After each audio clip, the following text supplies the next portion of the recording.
सैयदना इमाम हुसैन शहीद करबला इमाम आली मकाम सिब्ते रसूल रज़ी अल्लाह तआला अन्हु व अर्ज़ाहु अन्ना जब मदीने तैयबा में थे और आपको यजीद ने बैत के लिए इसरार किया, और जानते हैं मदीने का गवर्नर वलीद बिन उक़बा इमाम हुसैन को अपने घर में बुलाया और रात के वक्त कहा कि आप यजीद की बैत कर लें, सब ठीक हो जाएगा।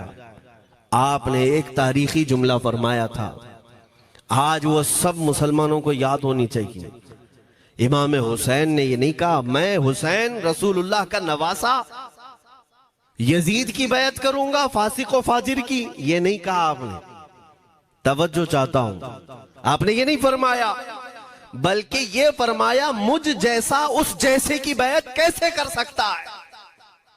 ये क़यामत तक आने वालों के लिए मैसेज है, हुसैन जैसा कभी भी यजीद जैसे की बैत नहीं कर सकता और ना ही वैसों की ताकत को वो मान सकता है। और अल्हम्दुलिल्लाह हमारी माओ ने बचपन से हमें हुसैन को ही सुनाया है, यजीद को नहीं। इसलिए आज अगर किसी तख्त पर यजीद बैठा हो तो हमें डर नहीं लगता इस बात का कि वो गर्दन उड़ा देगा, हमें इस बात का खौफ नहीं लगता कि फांसी पर चढ़ा देगा। हमें इस बात का यकीन है कि अगर हमारे टुकड़े भी हो जाएंगे तो इंशाअल्लाह हमारी रूहें करबला जरूर पहुंचेंगी।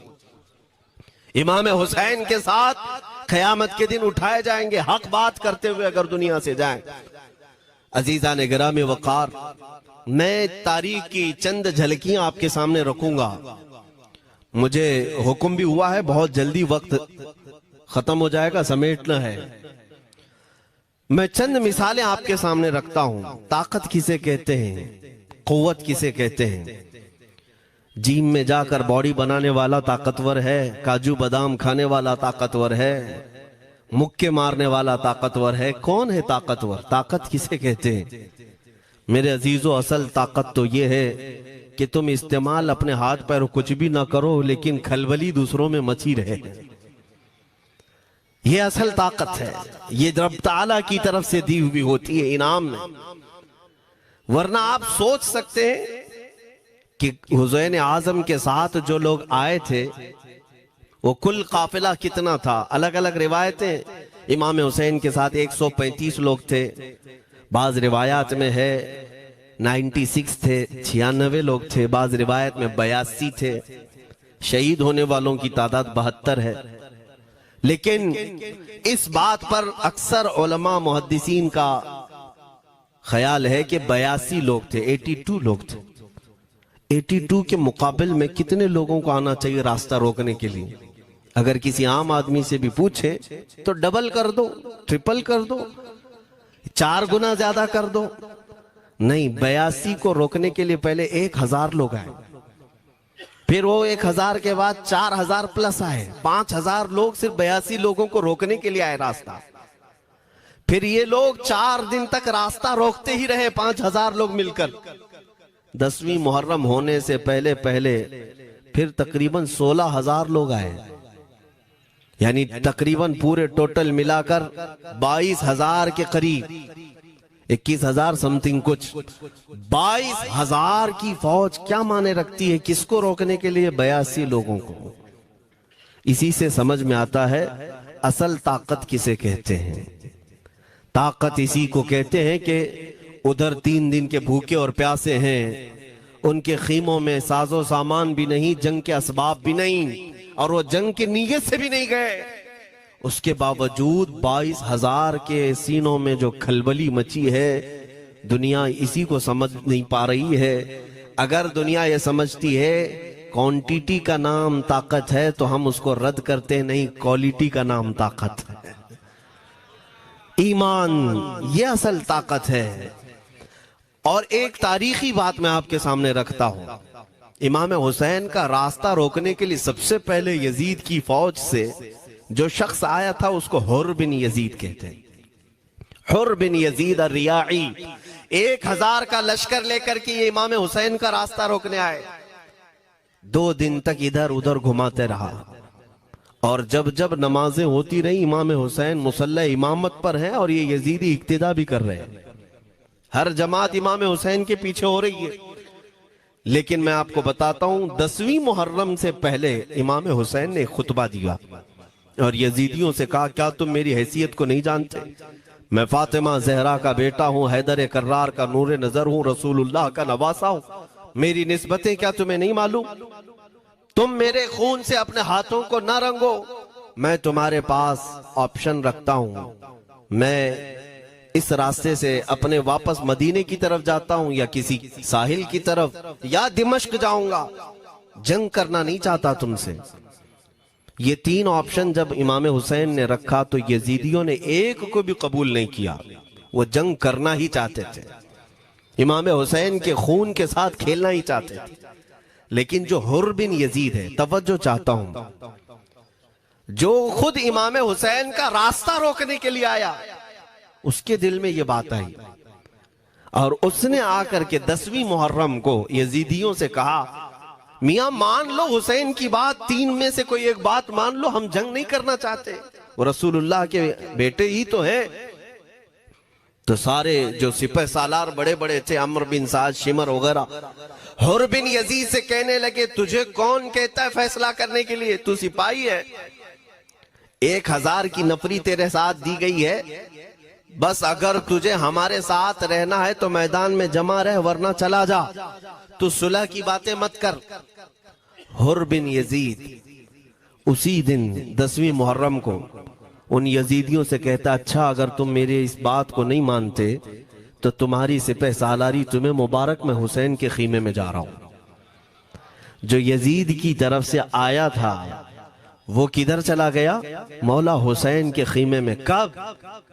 सिर्फ 10वीं मुहर्रम, एक रिवायत में 9वीं मुहर्रम को, एक दिन पहले इमाम हुसैन के खीमे में आया, दस्तबोसी की, माफी मांगी और इमाम हुसैन ने कहा, अब तुम जा सकते हो अपने घर। हुर बिन यजीद ने कहा, मैं उस वक्त तक अब आपका साथ नहीं छोड़ूंगा जब तक मेरे जिस्म में आखिरी सांस बाकी रहेगी, मैं आपके साथ रहूंगा। अब इमाम हुसैन की वफादारी में आने वाला कौन था?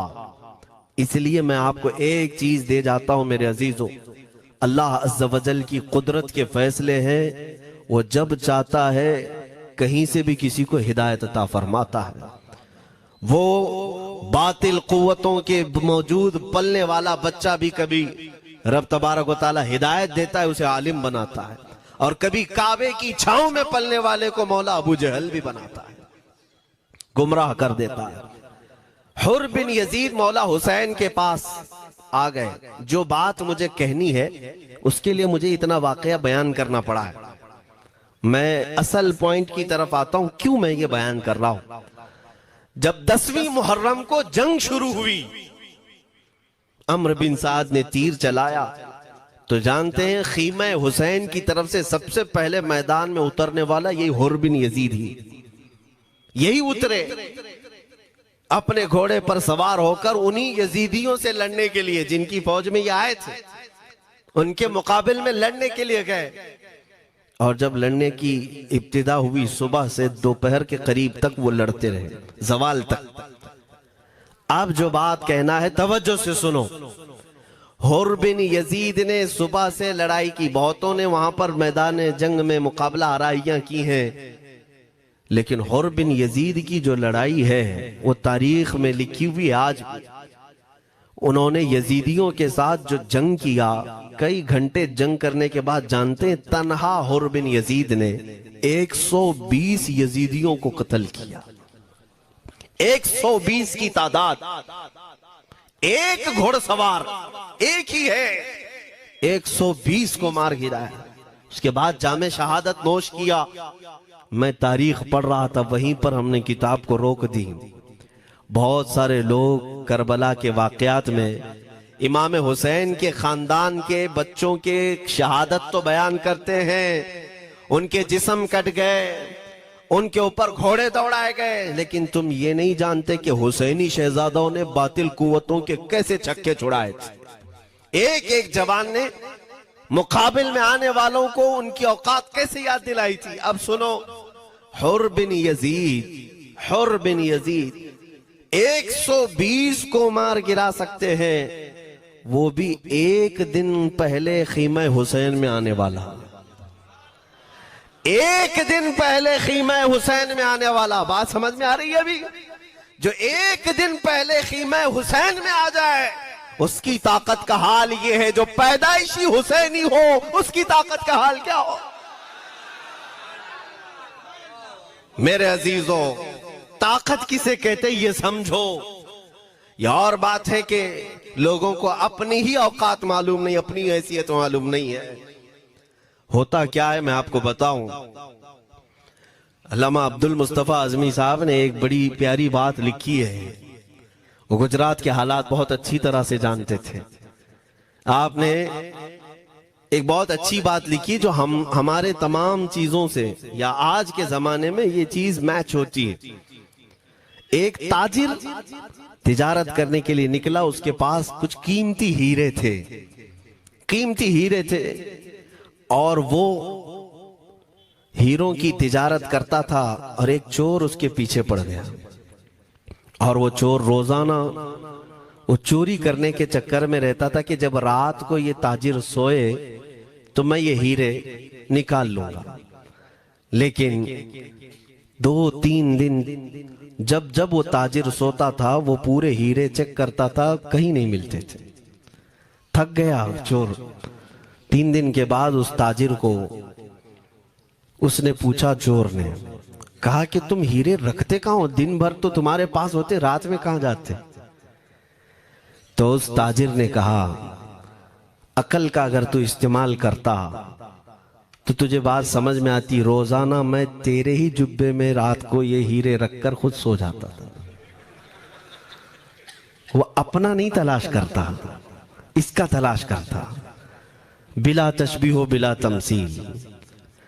मेरे अजीजों, तुम्हारे पास जो ताकत है तुम्हें उसका अंदाजा नहीं।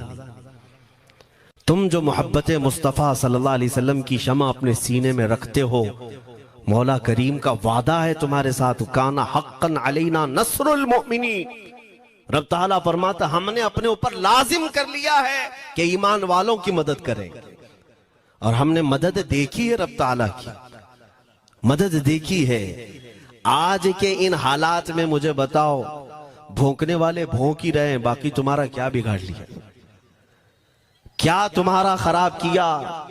बस ये है कि तुम अपने अंदर खलबली मत मचाओ और ज्यादा खौफ और हिरास में मत जियो। अल्हम्दुलिल्लाह मुसलमान हैं, मोमिन हैं, किसी चोर कौम से तुम्हारा रिश्ता नहीं है। तुम दुनिया की उस अजीम कौम हो जो सिर्फ और सिर्फ अपने रब ताला के हुजूर झुकती है, और अपने रब तबारक व ताला के हुजूर ऐसे झुकती है। मैं चैलेंज के साथ कहता हूं, पूरी दुनिया में कोई कम्युनिटी, कोई कौम ऐसी नहीं है जो अपने खुदा को देखने के बाद ही झुकती है। जिसकी भी जाओ, उनके खुदाओं की तस्वीर वहां पर सामने होती तभी झुकते हैं। वो चाहे ईसाई हो, यहूदी हो, कोई भी हो, उन्होंने कोई ना कोई या मूर्ति बनाई है या तस्वीर बनाई है, तब वो झुकते हैं। तन्हा तुम ईमान वाले हो जो आज तक अपने खुदा को देखा नहीं लेकिन हर दिन सजदा करते हो, तुम्हारा ये ईमान है। और कुरान में शुरू में ही अल्लाह ताला ने जो तारीफ फरमाई सूरह बकरा में, युमिनून बिल गैब, अल्लाह फरमाता है ये वो लोग हैं जो गैब पर ईमान रखते हैं, देखा नहीं। और दुनिया में करोड़ों मस्जिदें होंगी, किसी मस्जिद में अल्लाह की तस्वीर है? किसी मस्जिद में? और या तुम्हें सलातो सलाम पढ़ने के लिए मेरे आका की तस्वीर देखने की जरूरत है? यही तो तुम्हारा ईमान है मेरे अजीजों। मेरे आका को हमने दिल में बसा रखा है, और जब हुजूर पाक की याद आई, बगैर तस्वीर देखे हम खड़े हो जाते हैं। और उनकी मोहब्बत वैसी होती है, हमें किसी तस्वीर और मूरत को देखने की जरूरत भी नहीं होती। तुम्हारी खुसूसियात बहुत हैं। अल्लाह रब्बुल इज्जत ने तुम्हारी पेशानियों को महफूज रखा है, किसी अहरे गैरे के सामने झुकने नहीं दिया। पेशानी मुकद्दस है तुम्हारी। हाँ, ये तो नहीं है कि तुम किसी दरख्त पर भी चले जाओ, पत्थर पर भी चले जाओ, चूहे पर भी झुक जाओ, सांप पर भी झुक जाओ, नहीं है। एक सहाबी हैं, ईमान लाने के बाद वो कहते हैं, या रसूल अल्लाह सल्लल्लाहु अलैहि वसल्लम, दो वाकयात ऐसे हैं जो जमाने जहालत में हम करते थे। एक वाकया याद करता हूं तो रोना आता है, और एक वाकया याद करता हूं तो हंसी आती है। हुजूर ने फरमाया वो दोनों क्या है बताओ। उन्होंने कहा पहला वाकया तो ये है जिसको याद करके रोता हूं कि जवानी में जब हमारे घर बेटी पैदा होती थी तो हम उसका गर्दन मरोड़ कर दफन कर देते थे। आज मुझे ये बात याद आती है तो रोना आता है कि हमने ऐसे कई बच्चियों को दफन कर दिया। अरब वाले दामाद बनाना नहीं चाहते थे और बेटियों को पहले ही मार देते थे। ये वो सहाबी कहते हैं अब याद आती है बात तो रोना आता है। मेरे आका सल्लल्लाहु अलैहि वसल्लम ने फरमाया फिर हंसी किस बात पर आती है। कहते हैं जमाने जहालत में हमारे खुदा जो होते जिनकी हम इबादत करते थे, तो जब सफर में जाना होता था तो आटा गूंद करके खुदा बना लेते थे, क्योंकि सफर में जाना है और हर जगह उनको साथ में रखना था खुदा को। वो साहब ही कहते हैं सफर के खुदा और होते थे, हवा का अलग, पानी का अलग, मिट्टी का अलग, सब लेकर के चलते थे। फिर हुजूर ने फरमाया हंसी किस बात पर आती है। वो कहते हैं बीच रास्ते में अगर खाना खत्म हुआ तो कभी खुदा का हाथ तोड़ के खाते थे, कभी पैर तोड़ के खाते थे। अरे मेरे अजीजों 1400 साल बाद आज जब आप हंस रहे हैं, उस सहाबी को तो इस बात पर हंसी आती होगी। मैं ये बात सिर्फ इसलिए अर्ज कर रहा हूं कि शुक्र मनाओ अल्लाह रब्बुल इज्जत का कि तुम्हें रब तबारक व तआला ने उस कौम में पैदा किया है जिसका माथा सिर्फ वहदहू ला शरीक की बारगाह में झुकती है। तुम ईमान वाले हो। और मैंने आयत यही तिलावत की खुतबे में, वला तहीनु वला तहज़नु व अंतुमुल अअलौना इन कुंतुम मुमिनीन। घबराओ मत, परेशान मत हो, तुम सबसे ज्यादा सरबुलंद रहोगे अगर तुम ईमान वाले हो। ये कुरान की आयत है। ईमान किसे कहते हैं? ईमान किसे कहते हैं? यानी अल्लाह ने फरमाया अगर तुम ईमान वाले हो तो सबसे ज्यादा कामयाब हो। अब हम पूछते हैं रसूल पाक से ईमान किसे कहते हैं? मेरे आका की जुबान से सुनो, ला युमिनु अहदुकुम हत्ता अकूना अहब्बा इलैहि मिन वालिदिही व वलदिही वन्नासी अजमईन। हजरत अनस से रिवायत है, हुजूर पाक सल्लल्लाहु अलैहि वसल्लम फरमाते हैं तुम में से उस वक्त तक कोई कामिल ईमान वाला नहीं हो सकता जब तक अपने वालिदैन, अपने बच्चे, अपने और सारे इंसानों से ज्यादा मैं उसके नजदीक महबूब ना बन जाऊं। हुजूर से कामिल मोहब्बत जब तक ना करोगे तब तक ईमान भी कामिल नहीं है। खुलासा कलाम यही है कि मोहम्मद से वफा तूने तो हम तेरे हैं, ये जहां चीज है क्या लौह कलम तेरे हैं। बस इसी बात पर आपको आना है। इकबाल भी ये कहता है मैं जर्मनी गया, यूरोप का सफर किया, वहां की तरक्कियों को देखा और वो लोग बहुत आगे बढ़ रहे थे। मैं इसीलिए सफर किया कि मैं वहां तहकीक करके आऊं, देखूं, अपनी कौम को आकर के मैं बताऊं मुसलमानों को कि किस फील्ड में तुम जाओगे तो कामयाब होंगे। साइंस। डॉक्टर आजकल अक्सर थक जाता हूँ। रोजाना रिवाइटल एज, पर ये तो दवा है। दवा नहीं, हेल्थ सप्लीमेंट है जो आपको दे 30% ज्यादा एनर्जी 30 दिनों में। रिवाइटल एज, थकान गॉन, एनर्जी ऑन। साइंस में, फिजिक्स में, ज्योग्राफी में, केमिस्ट्री में, मैथ्स में, कौन सी फील्ड में तुम जाओगे तो ज्यादा माहिर होगे। कई साल इकबाल ने वहां की खाक छानी, तहकीकात किया और वापस जब आया अपनी कौम की तरफ, अल्लामा इकबाल कहते हैं मैं सारी दुनिया वहां की यूरोप की छान करके आया, यही देखने गया था कि मेरी कौम किस मैदान में उतरे तो कामयाब होगी। तो लोगों ने पूछा क्या वो तुम्हें राज मिल गया? वो कहते हाँ मुझे राज मिल गया। लोगों ने पूछा किस मैदान में उतरे? तो इकबाल कहता है मैं तो राज को पहुंचा, अपनी कौम को बताता हूं तुम्हारी तरक्की का राज सिर्फ इतना ही है कि मोहम्मद से वफा तूने, कि मोहम्मद से वफा तूने तो हम तेरे हैं। ये जहां चीज है क्या लौह कलम तेरे हैं। सारी कामयाबी का असल राज मेरे आका से बेइंतहा मोहब्बत है। मैं दीनी शख्सियात की बात अपनी जगह पर, जो जिसको आप दुनियावी उलूम कहते हैं, लाओ मैथ्स का कोई बहुत बड़ा माहिर रियाजीदान या कोई साइंटिस्ट आपको ऐसा लगता हो, लाओ मेरे आला हजरत इमाम अहमद रजा फाजिल बरेलवी के सामने। जानते हैं आप उस आला हजरत फाजिल बरेलवी ने 55 उलूम पर अपनी तहकीकात लिख दी हैं। बाकी जानते कितने थे वो अल्लाह ही बेहतर जाने। एक बात मैं आपको बता रहा हूं, मैथ्स में, मैथमेटिक्स में उनके पास ऐसी ऐसी इजादात थी। एक किताब आला हजरत ने लिखी है ज्योमेट्री पर, आज के बच्चे जो कॉलेज पढ़ते हैं वो जानते होंगे। ज्योमेट्री की भी कई उसमें अकसाम लिखी गई हैं, और आला हजरत ने एक किताब लिखी है कश्फुल इल्ला अन सिमतिल क़िबला, क़िबला पहचानने का इल्म। तुम तो आज वो कंपास लेकर के पहचानते हो ना, अब तो मोबाइल में आ गया, मोबाइल को घुमाओ, इधर दिखा रहा उधर, उधर दिखा रहा उधर क़िबला। मेरे अजीजों, इस्लाम मशीनों से नहीं चलता है। इसका सेल चला गया तो क्या तुम्हारा इस्लाम चला जाएगा?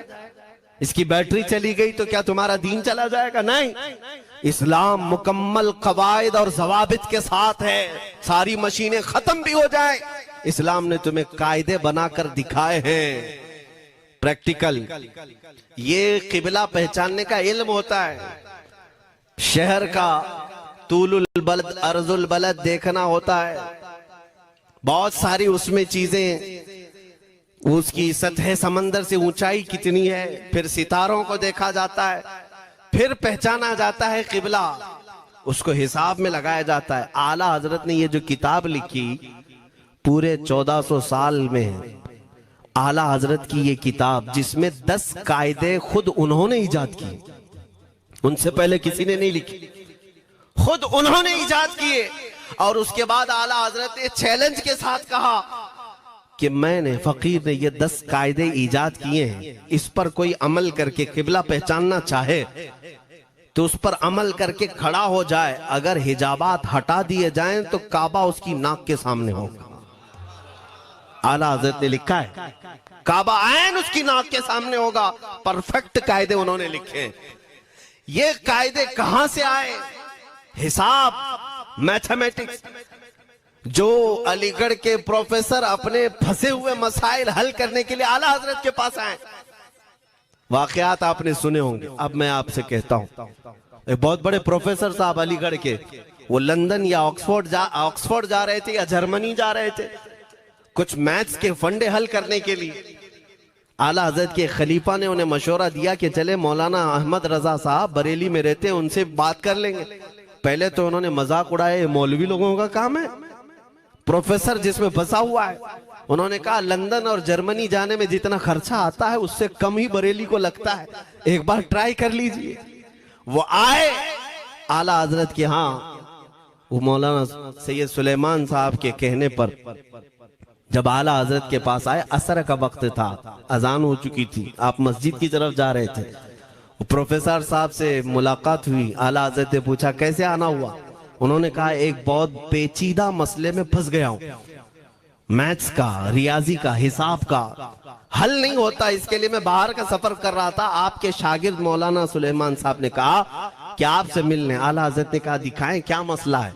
उन्होंने कहा इतने शॉर्ट टाइम में ये हल नहीं होगा, नमाज के लिए आप जा रहे हैं। आला हजरत ने फरमाया फिर भी दिखाओ।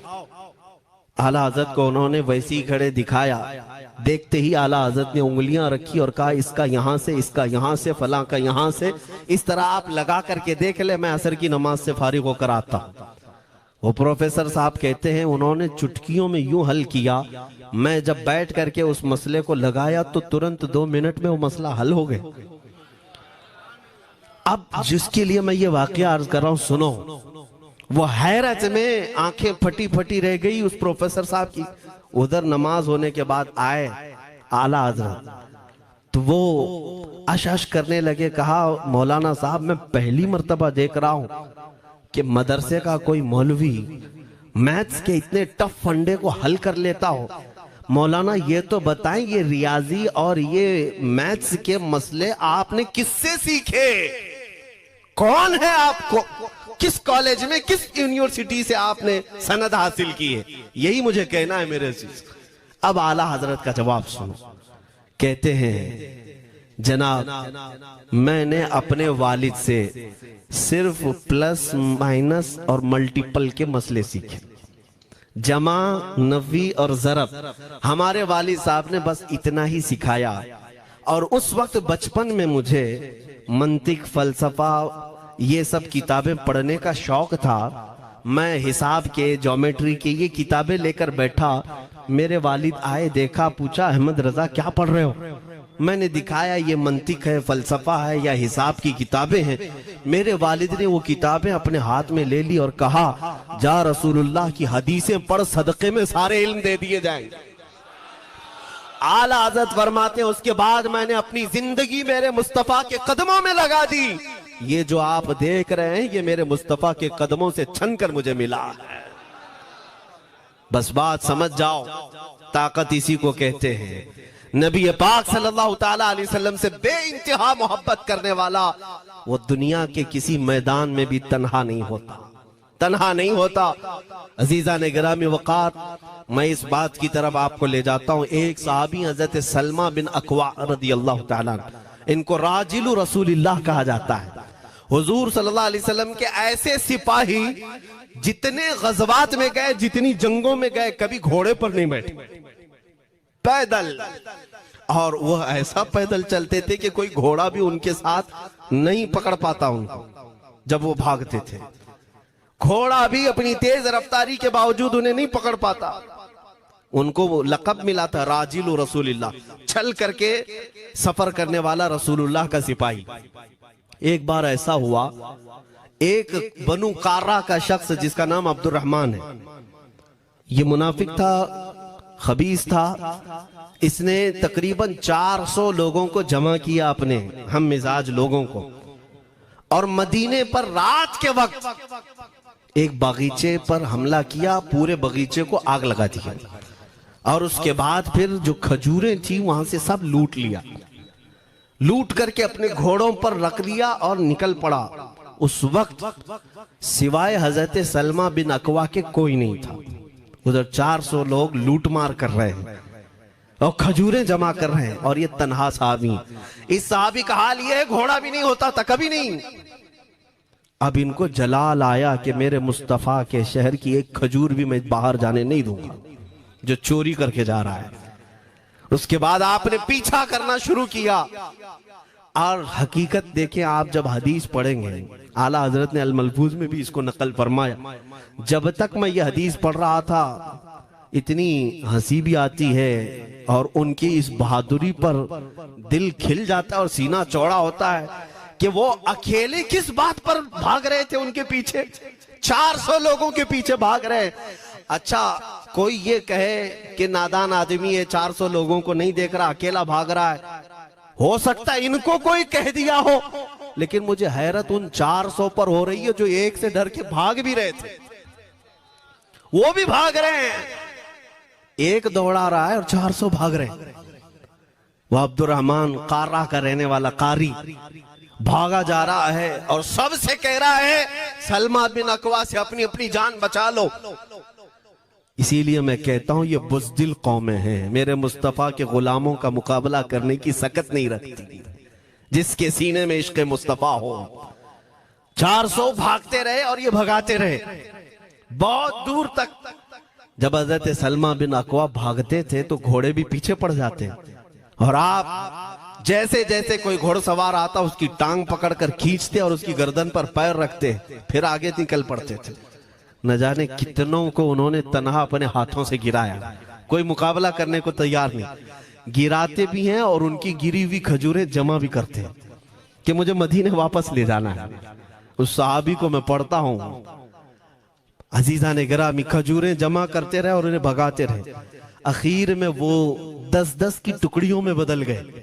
वो अब्दुर्रहमान कार्रा का रहने वाला कहने लगा, एक साथ मत भागो, ये अकेले सबको भगा रहा है, 10 इधर जाओ, 10 उधर जाओ, 10 उधर जाओ। जालिमों, पलट कर मेरे मुस्तफा के गुलाम का मुकाबला करके देखते, लेकिन किसी से नहीं हुआ। वो पहाड़ की चोटियों में चले गए। हजरत सलमा बिन अकवा पहाड़ पे भी चढ़ने लग गए। तो अब्दुर्रहमान कार्रा वो कहता है वहीं से चीख करके, सलमा बिन अकवा तुमको क्या चाहिए, क्यों पीछा कर रहे हो? कहा, मैं शहरे रसूल की एक खजूर भी जब तक तुम्हारे पास होगी पीछा करता रहूंगा। उसने वहीं से अपने सारे साथियों को पुकार कर कहा, सारे लोग खजूरें फेंक दो, अपनी जान बचा लो। सबों ने खजूरें दे दी। हजरत सलमा बिन अकवा पूरी खजूरें जमा की, कितनों को रौनते हुए वापस आने लगे। जानते हैं एक सहाबी और है हजरत अबू कुतादा, जिनको फारिसु रसूलिल्लाह कहा जाता है।